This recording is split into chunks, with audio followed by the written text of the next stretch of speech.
Alors bonjour à tous et bienvenue dans cette nouvelle vidéo. Donc aujourd'hui nous allons voir la différence entre un couple sain et malsain. Quand j'entends malsain, je pense aux pervers narcissiques, aux relations toxiques principalement.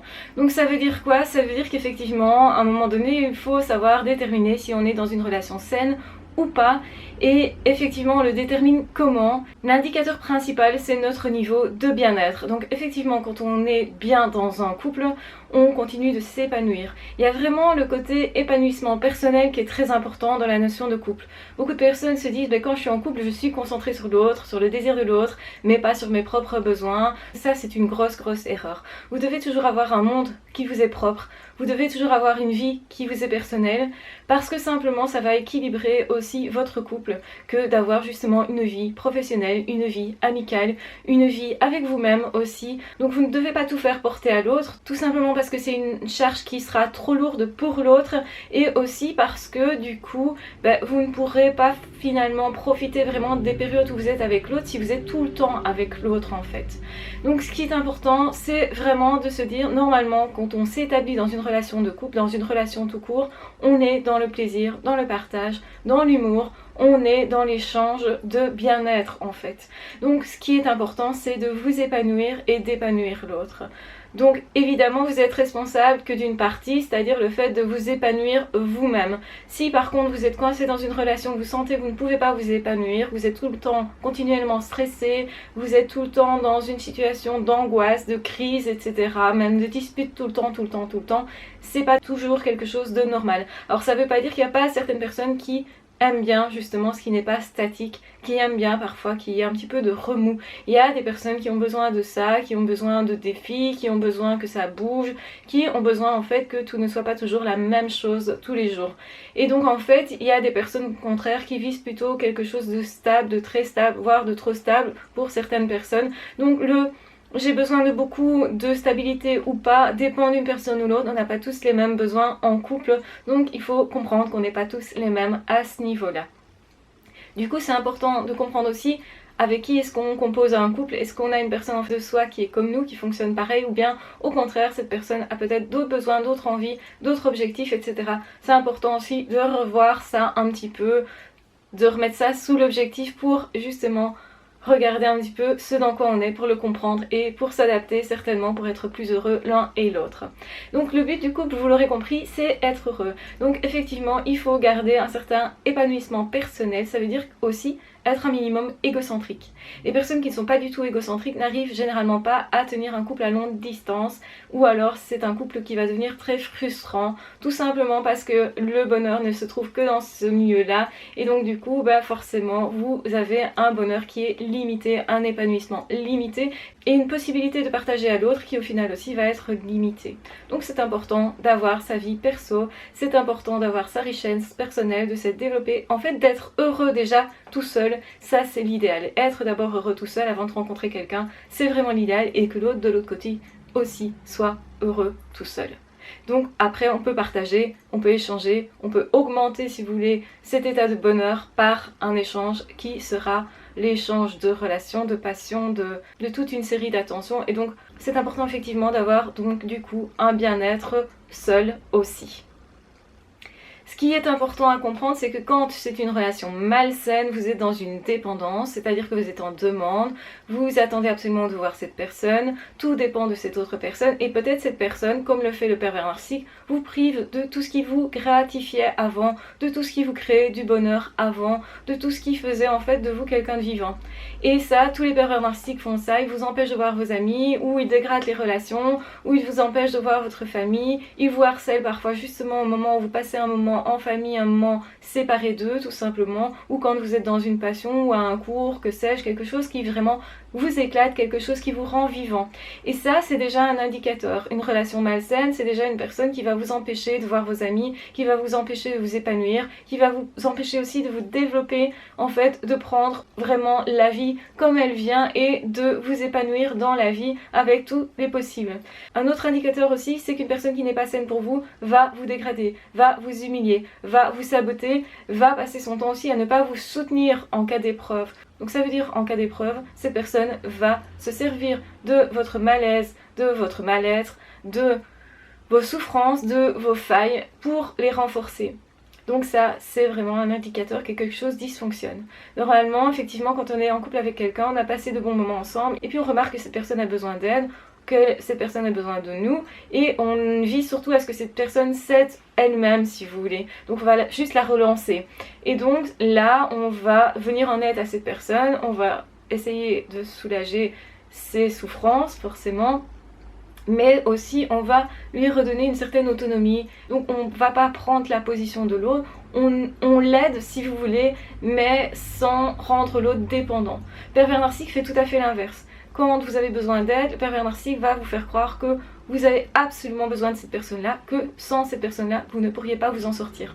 Donc là, on est déjà dans une problématique de dépendance. Donc la personne essaye de vous rendre dépendant et surtout fait en sorte que vous ne trouviez pas en vous le potentiel, ou que vous ne croyez pas simplement qu'il y a un potentiel en vous qui peut vous aider à vous en sortir. On a tous au fond de nous une force pour nous en sortir dans la vie, et donc c'est important de savoir la développer, de savoir la reconnaître, de savoir aussi la tester, tout simplement, parce que c'est ce qui va nous faire prendre confiance en nous, en nos capacités et faire en sorte d'aller mieux tout simplement.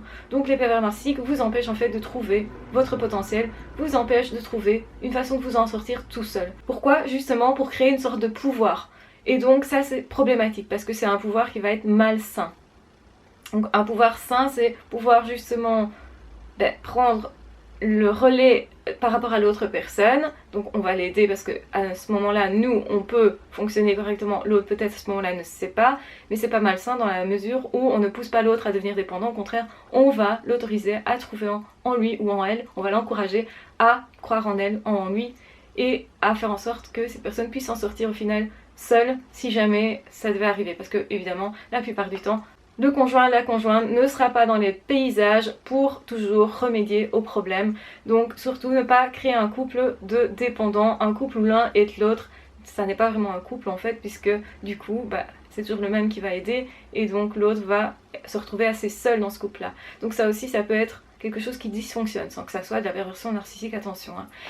Donc effectivement, un indicateur c'est est-ce que je suis dans un couple où on m'aide à m'épanouir? Est-ce que je suis dans un couple où au final on ne se sert pas de mes souffrances? Un couple dans lequel on ne se sert pas non plus de mes failles éventuelles? Un couple où on ne me dégrade pas, où on ne passe pas son temps à m'humilier? Un couple aussi où on ne crée pas un manque constant. Si je me sens constamment en manque, c'est qu'il y a un problème de l'ordre du pouvoir. C'est que l'autre en fait m'échappe continuellement ou me fait croire que je vais perdre quelque chose, que je vais perdre la relation et joue avec ces peurs là. Donc c'est important effectivement de désarçonner nos peurs en se disant ok, mais si je me retrouve toute seule, je me retrouve toute seule. Ça peut arriver, je m'en sortirai quand même. Quoi qu'il arrive, je m'en sortirai même seule. Et donc ça va permettre d'être beaucoup mieux dans une relation. Pourquoi? Parce que pour commencer une relation, il faut être dans le plaisir, dans le partage. Il ne faut pas être dans la peur en fait. Il faut plutôt être dans l'échange, dans l'humour, dans le plaisir de chacun et la recherche de ce plaisir-là. Je cherche à ce que l'autre passe un bon moment en ma compagnie. Et je cherche moi-même aussi à passer un bon moment. Comme ça grandit nos deux vies en fait. Et donc c'est intéressant du coup d'échanger sur ce mode-là. Donc c'est important aussi de dire que la vie de couple c'est pas toujours un chemin plat, on peut avoir des disputes, on peut avoir des périodes où effectivement on est moins bien, on peut avoir des périodes où on se dispute, ce ne sont que des périodes de crise et pendant une période de crise, eh bien soit on passe au-delà et le couple va se renforcer ou soit au contraire, effectivement on n'arrive pas à renforcer son couple, il y a vraiment des problèmes de valeurs, on n'a pas les mêmes valeurs, et du coup ça rentre en collision et donc du coup à un moment donné ça pourrait créer aussi une séparation, peut-être que c'est la fin de l'histoire tout simplement. On n'a pas de garantie quand on commence une relation, c'est tout à fait logique, il faut le savoir tout simplement et pas se mettre une pression inutile parce que c'est à partir du moment où on se met énormément de pression que généralement ça ne fonctionne plus parce qu'on n'est plus dans la joie, dans le plaisir, etc. On est plutôt dans la peur justement. Et donc si quelqu'un entretient continuellement vos peurs, si quelqu'un continuellement vous fait dépendre de lui ou d'elle, si quelqu'un passe son temps justement à couper les relations autour de vous, à vous empêcher de vous épanouir, de vivre vos passions, d'étudier telle ou telle branche, d'aller dans tel ou tel milieu alors que c'était votre truc, que vraiment vous sentez que c'est quelque chose d'important pour vous et de positif pour vous aussi, eh bien méfiez-vous quand même de cette personne parce que normalement une personne doit vous guider vers un mieux-être, vers votre développement, doit vous accompagner mais pas vous brimer, pas vous moraliser, pas passer son temps à vous critiquer. Donc ça c'est un bon indicateur pour savoir si oui ou non on est dans un couple qui fonctionne ou qui dysfonctionne.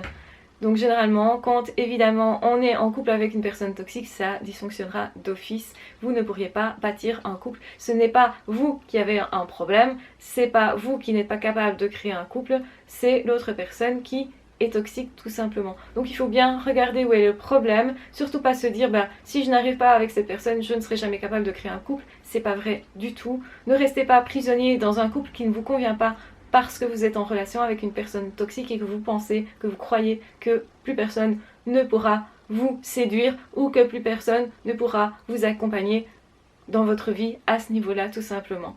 Donc prenez bien soin de vous de toute façon, n'hésitez pas à développer votre vie personnelle, toujours avoir un monde à vous, toujours avoir vos passions aussi, essayez toujours d'avoir vos amis, même si on peut les mélanger aussi, c'est sympa aussi, toujours être en contact avec votre famille pour les personnes que vous estimez être des bonnes personnes pour vous. Ce n'est pas normal de devoir se couper de ces liens, ce n'est pas normal de devoir se couper de ces relations, de ses passions, etc. Donc ayez une sonnette d'alarme justement au fond de vous si vous sentez que vous êtes dans des situations où on vous empêche de vous épanouir, d'être vous, d'être simplement vous-même, d'être simplement dans le respect. Et vous avez le bonjour de Zoro. Salut Zoro, tu viens dire bonjour? Oui, oui, oui, oui. Tu viens dire bonjour? Oui, oui. Pas si longtemps que ça, oui. Petit comique. Oui, mais là on ne voit pas un cadre. C'est là qu'on te voit. Là on te voit. Tu vois? Oui. En tout cas, je vous embrasse très fort, je vous aime très fort, prenez bien soin de vous et on se retrouve très vite dans d'autres vidéos ou dans d'autres podcasts. Ah, ciao, bye bye!